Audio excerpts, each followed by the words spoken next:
Oke guys, welcome back to Daily Charting with Toshi, di mana kita akan daily chart your favorite cryptocurrencies. Dan dalam 24 jam terakhir, cryptocurrency market rally sebesar 2,17%, total market cap di 2,65 triliun US dollars. Tapi yang lebih penting apa? Yang lebih penting adalah Bitcoin new all time high ya. Jadi kita bisa di sini untuk hari ini Bitcoin mencapai harga tertinggi di angka 77.499 ya. Nah, jadi dari sejak 6 November sampai sekarang hanya satu hari saja tidak terbentuk new all time high. Wow, ya ini dia mungkin yang disebut sebagai masa-masa price discovery ya. Di mana price discovery-nya jauh lebih enak karena ya resistennya nggak ada gitu, tidak ada resisten begitu. At least tidak ada resisten struktur lah ya. Kalau ada orang mau bilang ada Fibo bang, ya boleh ya.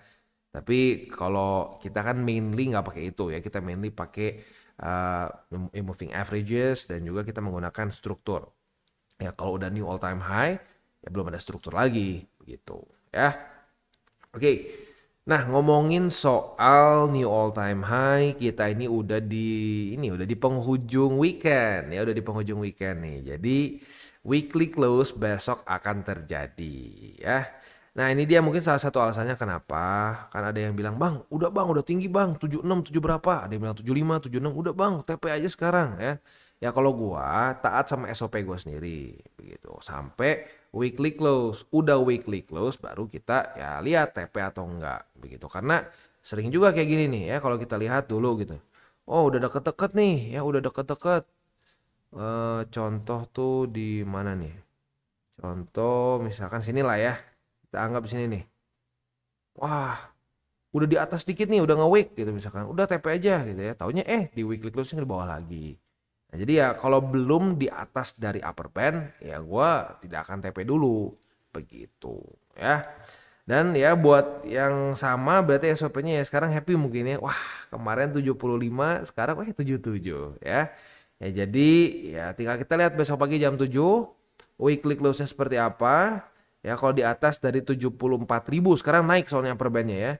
Kalau sampai di atas dari 74.130 ya silahkan take profit. Kalau gua pribadi take profitnya itu sebesar 20%. Nah itu persentasenya tiap orang beda-beda deh ya. Gua nggak bikin jadi satu rule lah. Itu lebih ke pedoman lah begitu ya. Pedoman mau berapa persen. Kalau lu yang barang-barang dari 2022 ya mungkin akan mirip sama gua sih 5, 10, 20, nanti 40 dan seterusnya ya. Nah jadi ya apa namanya ya kalau gua sih kayak gitu ya. Kalau lu mau beda misalkan aduh bang gua ada keperluan apa nih gini tiba-tiba tadinya duit yang lumayan dingin santai jadi anget gitu ya karena aduh ada keperluan tertentu ya monggo TP lebih besar ya. Karena ya apa namanya ingat kita investasi itu boleh banget tapi pastikan semua kewajiban kita sudah beres begitu. Dan kadang-kadang kewajiban itu bisa membuat uang dingin jadi rada anget gitu ya, anget jadi nggak udah aduh perlu buat ini perlu buat itu nggak apa-apa lah ya. Yang nggak boleh itu apa, udah dari awal itu duit panas gitu atau lebih parah lagi minjem, waduh itu udah sangat tidak boleh, itu sangat haram lah menurut gua ya. Oke ya buat lu yang nanti TP asik ya, senyum-senyum lah, iya senyum-senyum. Dan siapa yang senyum-senyum?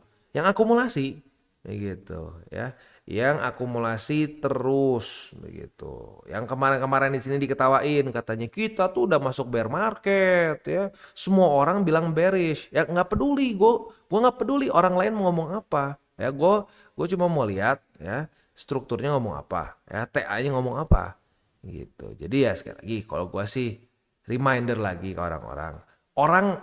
Orang-orang ya manusia itu adalah makhluk yang sangat subjektif, makhluk yang banyak pakai perasaan dibandingkan logika in general seperti itu ya.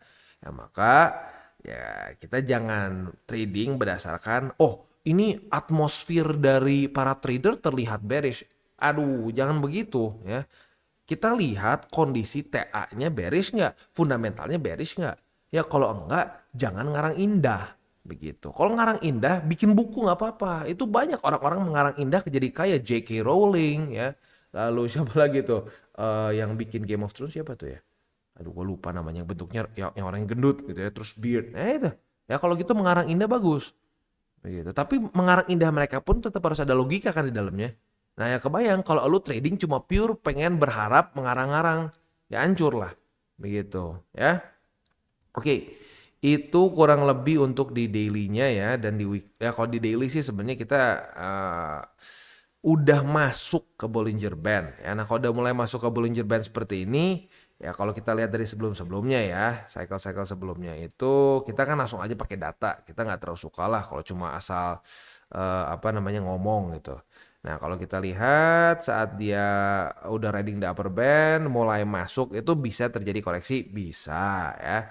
Ya, tapi koreksinya sedalam apa kita nggak pernah tahu. Karena ini kalau kita lihat ini koreksi nggak? Koreksi ya. Masuk koreksi. Tapi ternyata cuma nge-weak. Udah nge-weak naik lagi. Itu bisa seperti itu ya. Bisa juga koreksi lebih dalam sampai ke support. Itu juga bisa. Nah jadi ya, statistiknya suka nggak suka memang seperti itu. Itu setelah riding the upper band itu biasa ada terjadi corrective movement. Tapi sebesar apa? Ya, we'll never know. Tergantung fundamental market, ya, sentimen market juga dan seterusnya. Ya, oke. Sekarang kita akan bahas ke ini ya. Kita akan bahas. Ntar gue penasaran, BSB itu sekarang di mana ya? Udah lumayan lama gue nggak lihat harga tepatnya. BSB itu sekarang ada di angka 63.200 sampai 64.500. Wow, ya. Wah, buat lo yang akumulasi barang-barang TCI di sini asik pasti ya. Ya, tapi sport jantung, apalagi waktu di masa-masa ini nih ya. Sport jantung karena banyak yang wah lihat tuh fake out lagi kayak di sini. Itu pasti buat apalagi untuk yang para newbies ya, yang masih belum pernah merasakan sendiri ya. Statistik BSB kalau mantul seperti apa itu pasti aduh ini jebol nggak nih karena ya lu bisa lihat sendiri di sini fake out ya, udah 2 kali berturut-turut fake out ya. Tapi sekali lagi gue udah tekankan waktu itu, ini sudah terjadi pantulan. Saat sudah terjadi pantulan di BSB itu statistiknya sangat besar untuk lanjut higher high ya. Wah banyak waktu itu di masa-masa itu ya. Wah fake out lah. Lihat nih udah berkali-kali fake out. Ini pasti fake out lagi. Ya karena tidak pakai statistik cuma pakai perasaan ya ujung-ujungnya bearish. Ya banyak-banyak orang yang merasa bearish begitu. Tapi akhirnya ya mantul. Itu sih. Jadi ini memang jujurnya memang ngeri ini ya. Dan ini berlakunya tuh hanya di BTC seakurat ini ya. Di Ethereum, di alts lain, enggak, lebih random. Nih, kita bisa lihat nih ya, untuk Ethereum. Untuk Ethereum tuh, nah ini sudah terjadi pantulan. Jebol, nggak peduli. Ya. Lalu pantulan lagi mana ya? Pantulan. Ini oke, ini berhasil lah ya. Pantulan lagi di mana yang pantulan? Ini, pantulan, gagal. Ya. Pantulan lagi mana untuk Ethereum? Ya pokoknya intinya apa? Intinya statistik mantul di BSB di Ethereum tuh nggak terlalu sebagus BTC, bahkan semua tuh nggak sebagus BTC. BTC tuh lumayan serem untuk statistik BSB-nya. Jadi ya makanya kenapa BSB ini menjadi our main indicator untuk menunjukkan ya ini BTC sedang masa-masa yang bullish atau bearish gitu ya. Oke, sekarang kita akan masuk dulu ke news. Nanti kita bahas indeks dolar, lalu kita akan bahas lagi juga Bitcoin dominance. Nah, dan nanti untuk buy limit kita di paling belakang ya. Oke, news datang dari Standard Chartered ya, di mana mereka memprediksikan ya Bitcoin under Trump ini bisa sampai 10 triliun dolar ya market cap-nya. Artinya itu kurang lebih bisa mencapai ke 200.000 USD per satu BTC ya. Ini lagi-lagi prediksi dari Standard Chartered, bukanlah suatu hal yang pasti harus seperti ini, enggak ya. Tapi ya intinya apa? Ya intinya the big players melihat saat Trump ini kepilih ya, ini bisa membuat satu momentum yang besar begitu ya, sama kayak di 2016 lah ya. Kenapa orang bisa ngomong seperti itu ya? Karena 2016 ya di masa-masa Trump menjadi presiden, Trump itu benar-benar membuat ekonomi US tuh meningkat dengan signifikan begitu ya. Meningkat dengan signifikan dan arguably menurut gua Amerika di masa-masa Trump itu wow, very effective ya. Dan ada satu hal yang terus nempel di otak gua dari speech Trump ya. Dia bilang, "Lu lihat ya, dari berapa presiden ke belakang ya, bahkan sampai ke depan Joe Biden juga," dia bilang ya. Di masa kepemimpinan siapa, Rusia tidak menginvasi satu negara atau tidak menyerang satu negara. Ya, dia bilang di masa Bush Junior, ya, Bush Junior itu berarti wah udah lumayan lama tuh 2000, ya 2000 awal lah, ya 2000 awal sebelum si Barack Obama, ya. Itu Rusia itu menginvasi kalau nggak salah Crimea, ya, kalau nggak salah Crimea. Ya. Oh nggak, sorry, dia pokoknya ada menyerang Georgia, ya. Lalu di masa-masa Barack Obama dia bilang dia itu atau Rusia lebih tepatnya menyerang Crimea, ya. Lalu ya setelah di masa dia bilang setelah di masa gua menjadi presiden 2016 ke atas, Rusia nggak berani nyerang siapa-siapa, ya. Dan dia punya hubungan yang baik dengan Rusia, dia bilang. Ya, dia dengan Putin tuh punya hubungan yang baik dan itu terbukti sampai sekarang. Putin saat melihat Trump kepilih, dia langsung ngomong, oke, kita mau dimediasi oleh Trump untuk supaya perang Rusia Ukraina ini beres. Begitu, ya. Nah, dan dia bilang lagi, untuk zaman Biden setelah gua katanya. Lihat, di zaman siapa Rusia menginvasi Ukraina? Biden. Ya memang Trump ini apa ya, kontroversial. Memang orangnya kontroversial, ngomong itu nggak kayak politician, nggak dipikir kadang-kadang, jabret langsung ditembak gitu ya. Ya tapi apa yang diomongin tuh dia lakuin. Nah ya sama ini dia ngomong dia akan fokus ke kripto. Itu dia akan membuat US ini menjadi the leader lagi di dalam dunia kripto. So ya we'll see. Kebijakan dia akan seperti apa di masa kepemimpinan dia sekarang. Ya menarik sih, jadi menarik banget. Gue penasaran bisa sampai segila apa ya. Oke, next. Untuk hari ini ya, atau lebih tepatnya untuk minggu inilah kita akan bahas apa saja data-data penting. Nah, jadi untuk minggu ini kita lihat ya, ini dari hari Senin nggak ada ya maksudnya nggak ada bintang 3 ya. Lalu hari Selasa dari US nggak ada juga. Wah dikasih 2 hari libur nih ya.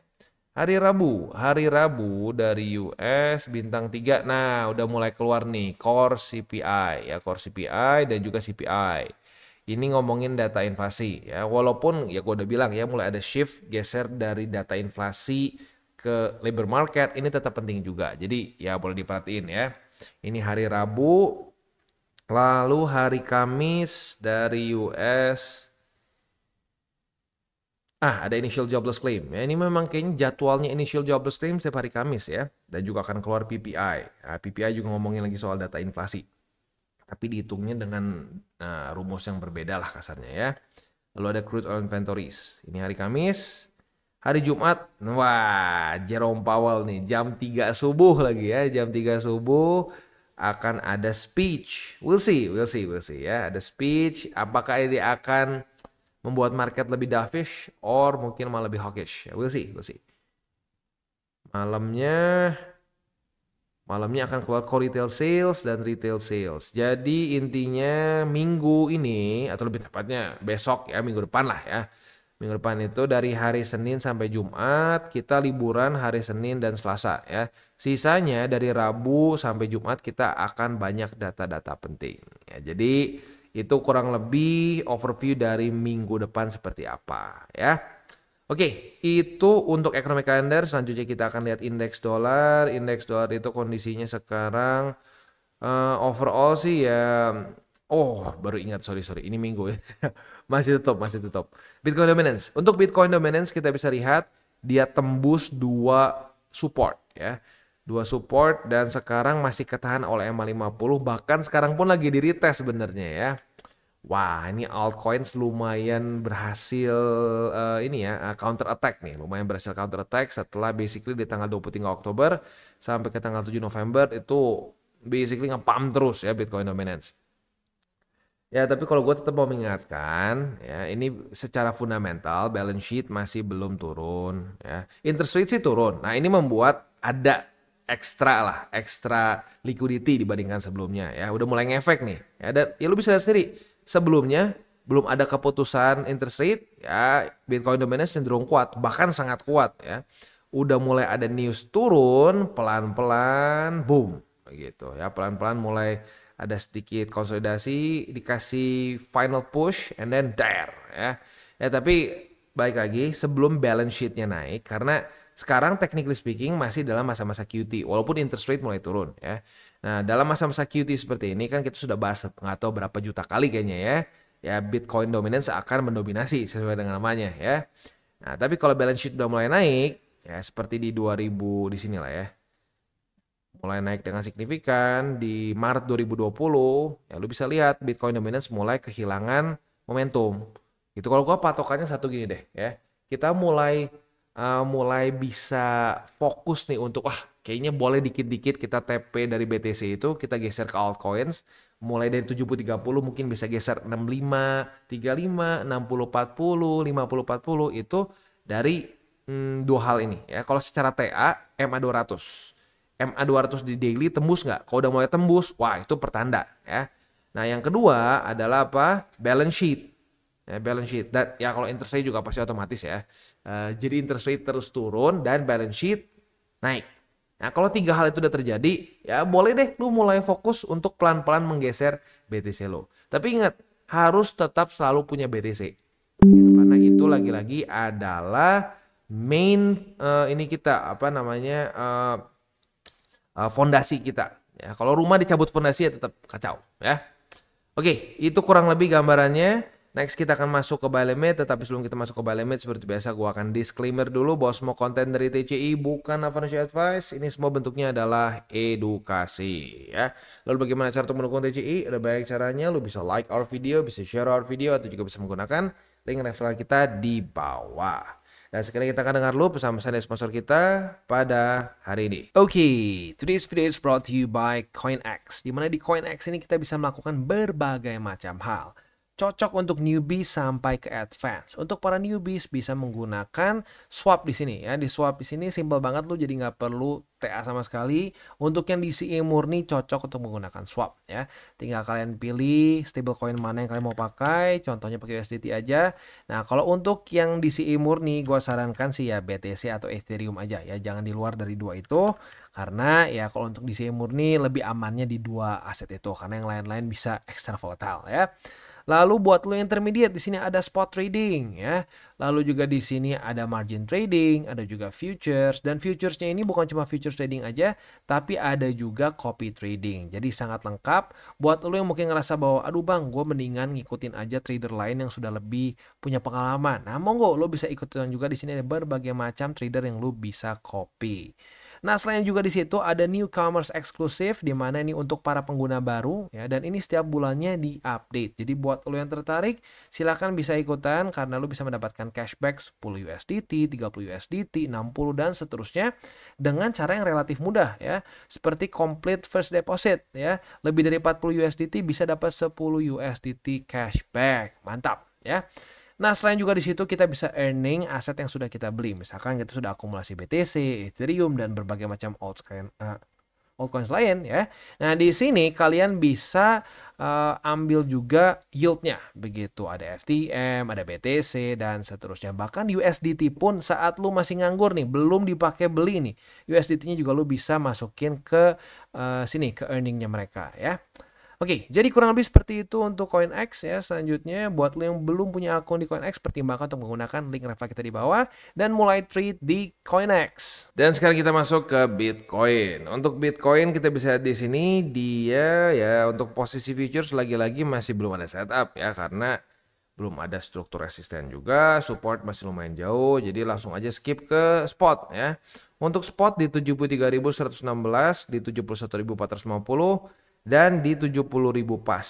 Yaitu untuk posisi spot di Bitcoin. Untuk di Ethereum ini kita udah dapat posisi short belum ya? Coba kita lihat. Kemarin kan retest pertama. Nah, belum ya. Jadi untuk sekarang kita bisa limit di angka 3.156. Apabila terjadi retest kedua, kita bisa buka posisi short dengan target TP kita di angka 3.014 ya. Itu untuk posisi short di Ethereum. Untuk posisi spotnya di angka 3014, lalu di MA200 dan di 2920 ya. Itu untuk posisi spot dan futures di Ethereum ya.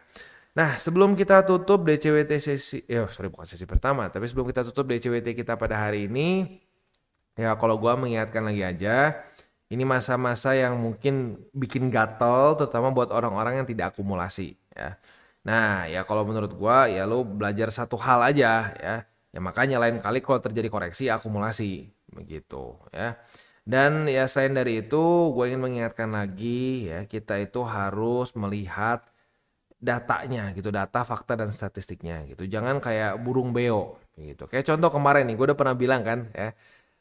Ethereum banyak orang yang bilang wah Ethereum BTC ngepump Ethereum nggak kemana-mana. Nah itu tidak fakta begitu ya. Faktanya kita bisa di sini Ethereum itu ngepump lebih gila dibandingkan BTC.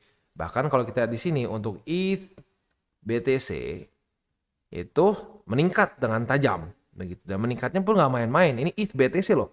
Dia ngepump 3,12%, ngepump 6%, ngepump 1,41 dan ngepump lagi di 5,35.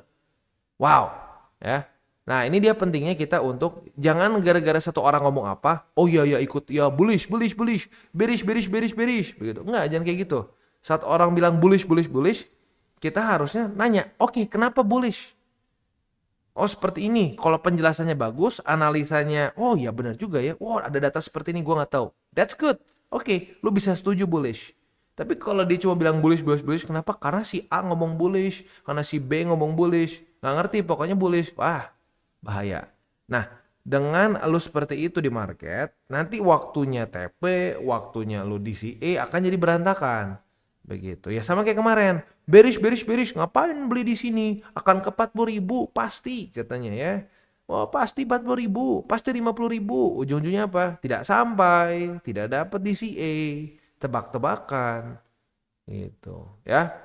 Oke, kita tutup dengan 3 golden rules. Jangan pakai uang panas, jangan over leverage, dan berpikirlah jangka panjang. Oke guys, jadi itu adalah akhir dari segmen DCWT kita pada hari ini. Dan jangan lupa bagi kalian yang merasakan manfaat dari segmen ini, jangan lupa untuk share ke teman-teman kalian. Dan apabila lu pengen mensupport channel kita, ya TCI, jangan lupa untuk menggunakan link referral kita di bawah. Nggak wajib ya, tetapi apabila lu menggunakan link referral kita di bawah, ada macam-macam ya, dari Bybit, Huobi, Maxi, toko kripto, dan banyak lagi ya. Ya, walaupun nggak wajib, tapi kalau menggunakan link referral kita, lu secara langsung membantu perkembangan dari TCI. Dan satu lagi, jangan lupa juga untuk join Telegram group kita, di mana kita bisa ngobrol-ngobrol santai mengenai dunia cryptocurrency secara 2 arah. So, jangan lupa untuk like, subscribe, click the bell icon, and see you on the next video.